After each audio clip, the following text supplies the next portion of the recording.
What's happening, guys? All right.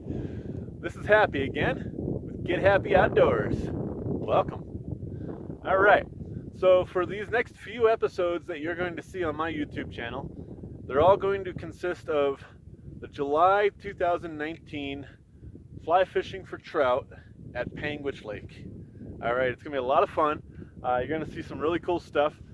Just fish in general, good sized tigers, rainbows, cutthroats, whatever you want to see, you're going to see it here. So let's get started here.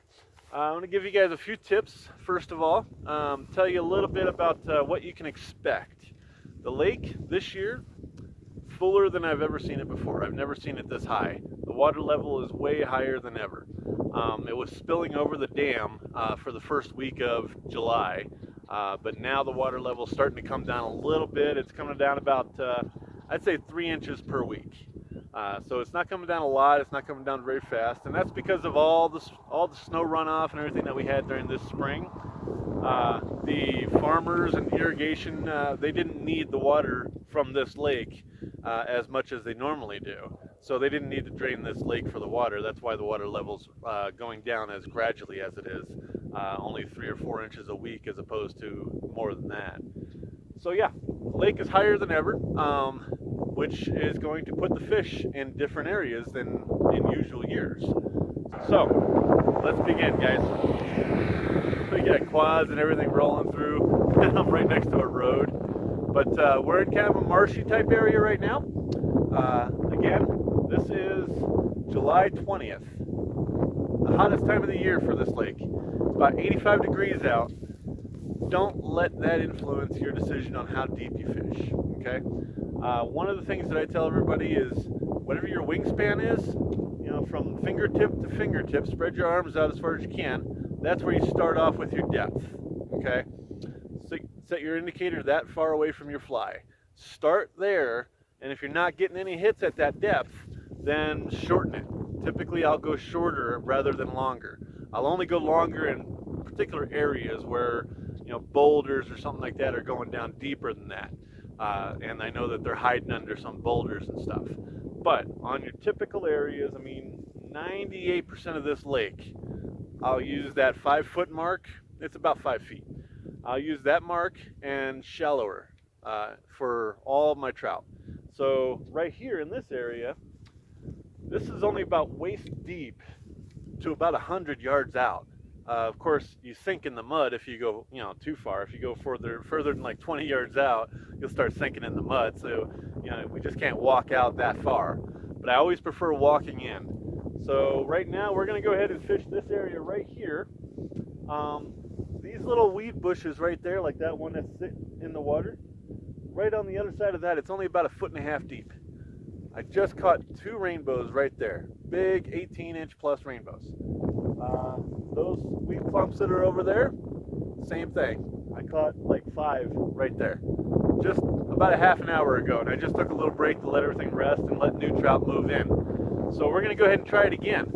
As I said, I'm going to go ahead and walk out here a little bit, and this is only, like I said, about 2 feet deep. My indicator, you can see, I've got it set about just 20 inches from my fly. All right. Whatever depth the fish are at, you want the fly to be above the fish. You don't want to set that fly exactly at the depth that they are at, because then you're not going to see that indicator do anything, because they're just going to move up to it and they're just going to grab that fly. They're not going to move away from it. Their tendency is when they see a bug that's above them, they go up and grab it and then come back down to where they were. So that's what you want to do. You want to set your indicator, set your fly a little bit above the fish. They're always looking up for their food. So that just makes perfect sense. All right.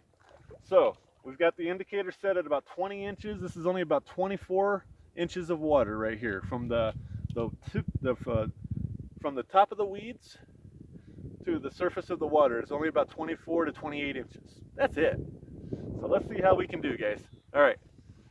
We'll be right back.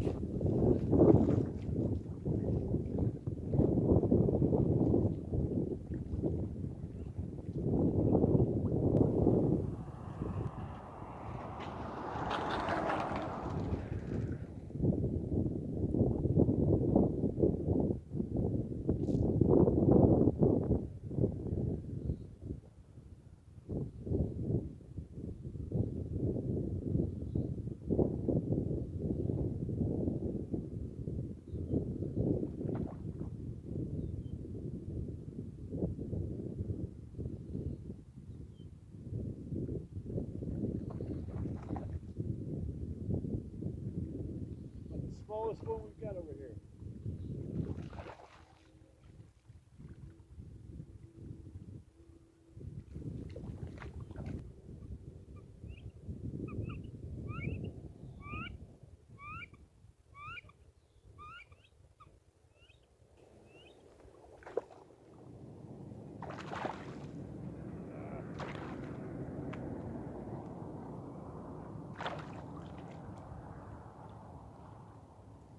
Yep.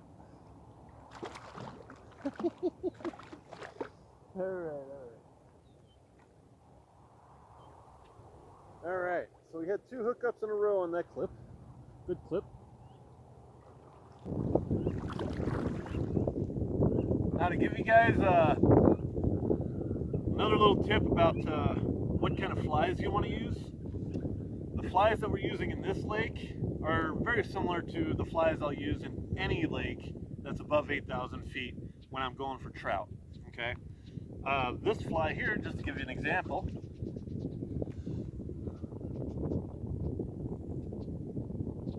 it's a little size 16 brown leech. It's just tied with dubbing around the whole shank of the hook, and then just a little brown squirrel tail just to give it a tail effect. So yeah, size 16. Some of the biggest myths that a lot of fishing reports, a lot of fishing stores that you go to, even the big ones, the ones that are like professional, they're going to say a few things that are inaccurate. And it's just throughout history it's been that way. All right, so number 1, hot weather, fish deep, not true. Doesn't matter when you're above 8,000 feet, they're going to be within 5 feet of the surface. You can find them deep around bouldery areas or when they've got places they're hanging out or something like that, but typically their food is always within 5 feet of the surface of the water, so that's where you're going to find them when they're feeding. All right, so that's the number 1 myth, is that just because it's hot you got to fish deep. All right, number 2 is just because you've got deep water doesn't mean you need to fish deep. I'll be fishing in 25 to 30 feet of water and I'll still be catching them in the first 5 feet of the surface. Okay, so just because it's deep doesn't mean you have to fish deep. There you go, that's number 2. Now we've got a new fly on. We're going to do the same exact thing, 20 inches from the fly. Now we're about 18 inches. That's something you guys probably never thought about. I see everybody who comes out with indicators, they're always about 6 feet away from their fly or more. I'm sorry, but the truth is I have so much more success fishing all the way to within 18 inches of the indicator than these guys do fishing 6 feet from their indicator. But knowing your area, that's the key.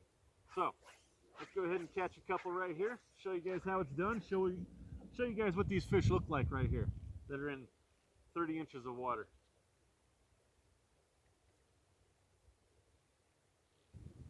If you're new to fly fishing, one thing we always do when we're fly fishing, we start with short casts first.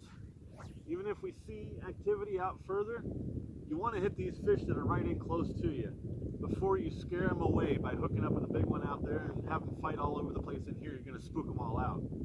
So take the short casts first, get any fish that's right here in your area, right in front of you, to hit first. That way you get them fighting and everything like that.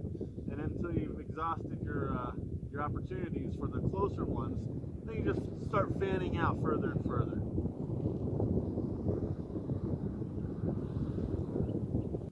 One of the reasons that you always want to start by trying to hit the closer fish before you cast out further is because more oftentimes than not, the ones that are closer to you, closer to the shore, are the bigger ones. Okay, that's where you're going to find your biggest ones.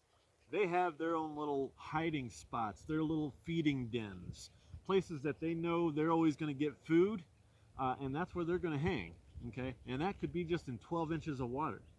So you always got to be on the lookout. Always try for the ones that are closer to the shore before you start going out any further.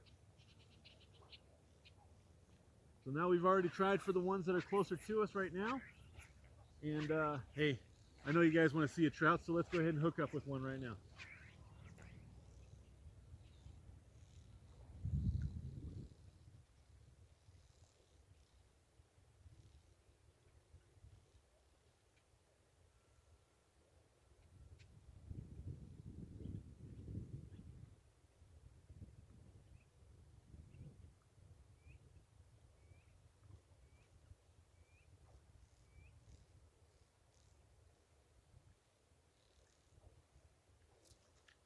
we go. That's fantastic. I love how they do that. Like I said, most of these guys right here, big trout, man, 16 inches plus. Actually, majority of them are around 18 plus. Like this guy here, wow, great fight.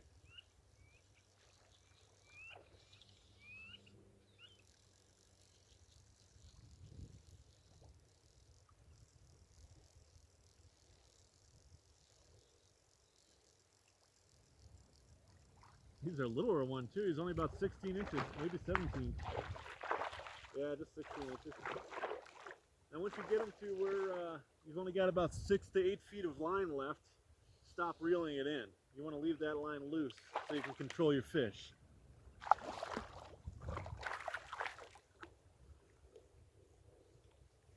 So there you go. A few tips from Get Happy Outdoors.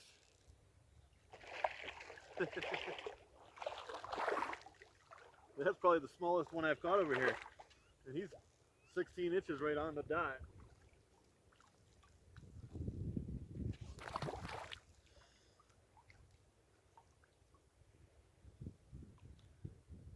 When you're reviving them in the summertime, you want to remember that that top 12 inches of water is what's getting all the sunlight. That's what's getting warmed up. So you're either going to want to revive them for a long time or really go elbow deep with them. Put them down below that 12-inch mark where the water starts cooling down. That's where they're going to revive better. Otherwise, as soon as you let them go, you know, if you let them go on their first kick or something like that, they'll just swim 10 feet away and then go belly up. And then you got to try and go reach them and stuff like that. So it's hard to do. So don't let them go until you know they're ready. Like what I do is I fight them pretty quick. I get them in nice and fast so that they don't get tangled in the weeds, and I don't tire them out as much. That way the reviving process doesn't take so long. But for a lot of fly fishermen out there, we tend to fight our fish for an extended period of time to try and tire them out, especially if we're worried if they're a bigger one or something like that. You think you got to tire them out. Not necessarily. So even if you do tire them out, just make sure that you revive that fish completely before you let them go and forget about them. Okay? That's like the biggest element to what I see a lot of fly fishermen doing in here is they overfight the fish, tire them out way too much, don't revive them for long enough, let them go. As soon as they do their first kick, they'll go about 10 feet, and then the guy, you know, just turns away and starts casting again, never looks over there to see that that trout went belly up and he's sitting on the bottom. That fish is dead. So keep that in mind, guys. If we want to keep catching these big fish, we got to make sure they survive when we release them.